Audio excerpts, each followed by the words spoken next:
Unacademy. Let's crack it. Hello everyone, this is Sourav Ganguly and I'm extremely happy to be on live today with all of you on the Unacademy platform.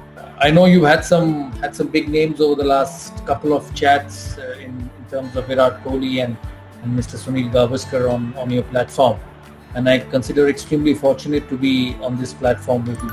My family and parents and the entire house, and I grew up in a joint family. We were 45 at that stage when I was growing up. 45 people lived in the house, and we still are a joint family, as you can see in the background. That's where I live, and I've lived in this house till all my life, from the day I was born until today. So grown up among a lot of people, among cousins, among my fathers were 5 brothers, so they all lived together. They had their children, so it was fun actually growing up in such an atmosphere, because you learn a lot of things. You learn to share, you learn to understand people, you learn to accommodate people, and I think a lot of my success over the years has come from this upbringing. I was unfortunate, whatever you say, grew up in a period where internet, mobiles, computers never existed. People never knew what it was, and life depended on school, studies and sports. And just like every children in that era, I was born in Bengal and West Bengal used to be a football crazy city. It wasn't as half as cricket crazy as it is now. Football was the main sport, and we were the number one in football all around the country. Just like every other Bengali, I was addicted to football. I remember I studied in St. Xavier's College at school, a very famous school in West Bengal, and the fees, I remember when I was in class 7 or 8, was just 40 rupees. So I've grown up in that environment and played football all my school. Playing cricket was an accident because I had just finished my class 9 exams, and I was stuck at home just like all of you with the summer holidays, and I was a very mischievous kind of a boy, who would play pranks, go around. My mother used to get very upset with me, trying to handle me, keeping me quiet and getting me to behave. I was a very sporty person because in school, being in a Jesuit school, there were sports, there were various sports days, and I used to win a lot of awards in 100 meters and 80 meters and 75 meters in the relay races. So I used to participate in everything in our school, and a lot of my growing up and a lot of my addiction to sport was also because of my school and college. The summer vacation, and my father said, you're doing nothing at home. My father was involved in cricket. He was in the association, and he said, "You're doing nothing at home except mischief. Go and practice." So he put me into a cricket academy, and I used to go into the cricket academy, and I loved it. I loved going to the cricket academy because it just took me away from home, away from my parents, my brothers, my family people, who were very disciplined. They always wanted me to be a good boy, and for me, this was a time away from them. I would go to cricket practice, and then go to a friend's place, and then when I come back home late, mother would have asked me, "What were you doing?" I would say I was practicing. I was practicing, and just to find a way to stay away from home. One fine morning, I got a call from the Cricket Association of Bengal that, "Remember, you got 100 in that game, so we want you to be in the trials for the under 15 tournament this year." So I landed up in my trials. I didn't have a kit. I had no kit. My brother used to play. My brother played club cricket. My brother was already in the Bengal team. He had played the under 19, so I picked up his kit, his bat and his gloves. He was a left-hander, and you wouldn't believe that all my cousins in this house, there are 7 of them, and all 7 of them picked the bat left-handed. I don't know, because the kit was not available, and they all had to adjust into a left-handed kit, the left-handed gloves, the left-handed pads. I don't know what it is, but we all are right-handers, and we all picked the bat left-handed. So maybe because we saw my brother, maybe because we didn't have enough kit and we had to fit into my brother's kit. Just as a young boy growing up, I had idols. I used to enjoy watching David Gower bat, being a left-hander, the Englishman, very graceful, had tremendous amount of flair.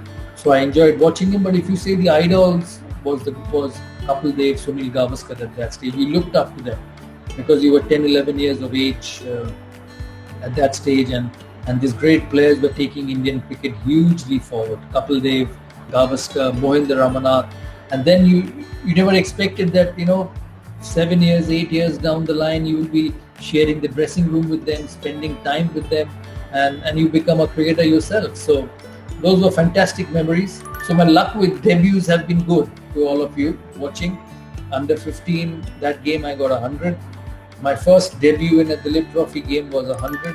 My first debut in a test match was 100. As a lot of you see the pictures of Jack Russell on your screens with me lifting up the bat. That was my first test match at Lord's in getting 100. So I remember my coach and captain, Azhar was captain and Sandeep Patil was coach, came up to me and said, you'll be playing the test match, the second test match at Lord's. And can you imagine how the feeling can be? It's like you when you spend all your life working at your art, whether it's in studies, whether it's in sports, and then somebody comes and tells you that your big moment is there, your big day is there. It's just a week away. It's just a week away when you will be called a test player from now on. And for me, probably that was the happiest day of my life. I went to Lord's. I remember we used to stay in a hotel right across the Lord's cricket ground, and the rule was that you report at the ground. It was an 11 o'clock start test match, and you report at the ground at 9 o'clock in the morning. In those days, test match used to be chopper block. Just as you see IPL being chopper block, test matches those days used to be chopper block for all 5 days, because that's the only cricket people would get to watch. Lord's always has been a chopper block cricket stadium, but for test matches, it was an unbelievable atmosphere. India won the toss, decided to bowl. That settled my nerves a bit, because imagine India losing the toss, batting, and you lose a wicket in the first over, and you're out at number 3 batting. Before you realize, you are in the middle of 50,000 people watching you and a few millions on television and judging you how good you are. That's what it is when you are up for a big stage trying to perform. And I was not playing for Bengal, I was not playing for school, I was not playing for the zone, and I was playing for India. I was playing for a team which in the 1983 World Cup had changed my mind about the sport.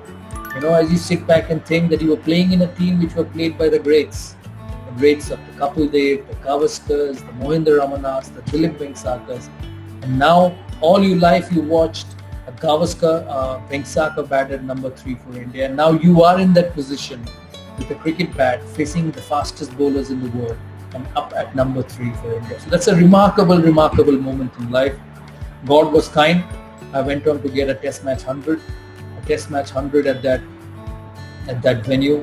Not many people get it. I'm probably the only Indian to get a test match 100 at debut at Lord's, and nobody can take that away. And that remained with me forever.